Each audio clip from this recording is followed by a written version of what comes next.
Culture wars. Well, another politician belted for telling the truth is Katherine Deves, the Liberal standing in Warringah, who has said it's not fair for female athletes to have to compete against trans athletes who are born male. She's been called transphobic for that. But I'm not sure this is actually a huge issue for voters in this election. Perhaps because, I don't know, maybe we don't see many examples here that raise concerns, or maybe Liberals are running away from supporting her. I don't know. But in the US, it's a different story. I'll give you the latest example. Prisoner, born male, calling himself a woman, was accused of raping a female prisoner in the women's section of Rikers Jail and has been sentenced, well, she, whatever, has been sentenced to 7 years. The offender pleaded guilty to attempted rape in what seems a plea deal. Joining me is Rowan Dean, editor of The Spectator Australia and host of Outsiders on Sky News every Sunday at 9 a.m. Rowan, I don't think this issue is big in this election. I don't think it's biting, but I'm not sure you agree. I don't agree, Andrew. I think it's a huge issue. And you fell straight into the trap, as everyone does. She, whatever.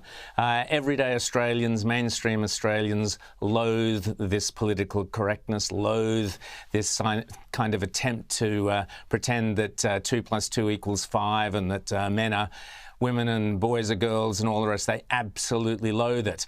And if you ask any of them about it, they will arc up immediately and say that this rubbish has to stop. They've seen it all around the world. They don't want it here in Australia. We've had some of our finest sportswomen come out and say this stuff is garbage. We do not want this going on in our sports. The problem you've alluded to, Andrew, is the fact that both the major political parties want to suppress this issue, and therefore they refuse to discuss it. Now, in Katherine Deves, the Liberals actually have someone who could win the election for them tomorrow, like that. If they let Katherine Deves out to speak passionately as she does about this issue, which she is incredibly knowledgeable on. Controversial, sure, but it's a controversial issue. She's well informed. She's a great spokesperson. She understands the issues from all sides. She is certainly not transphobic. The reason Labor don't want the issue discussed is obviously it goes against everything they stand for, and they know they get trounced in any discussion. Even Anthony Albanese had to quickly say, oh, yes, of course, men can't get pregnant or have babies or whatever rubbish it is. But the Liberals, and shame on the Liberals, and how stupid are the Liberals? They could use this issue tomorrow to completely annihilate Labor, but why don't they? The reason they don't, there's 2 or 3 electorates.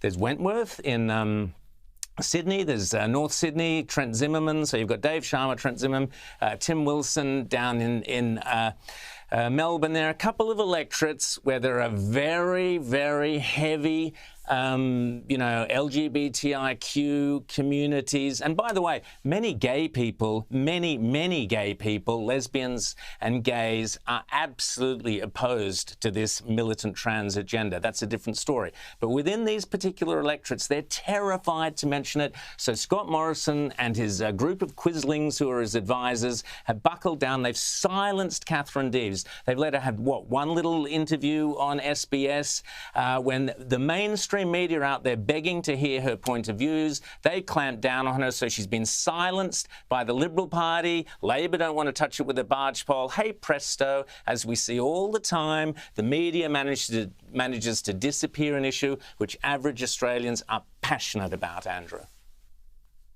Oh, I don't doubt that the issue, if you ask most people, I know what they'd respond, but I think perhaps it hasn't been a salient issue for them. They don't feel like it's personally touching them at the moment. They don't see the athletes playing against their child, for instance. But here, and what you've just said, I think you're absolutely right. That, what I don't get about the Prime Minister response here in not fighting on this issue, there was a little tentative bit at the beginning, but now is running away from it. If the Prime Minister didn't want to fight this issue, why on earth was he one of the 3 people who picked Katherine Deves as their candidate? I mean, it wasn't surprising that these were reviews. Great question, Andrew. Probably because he heard her talk, and she's an outstanding spokeswoman.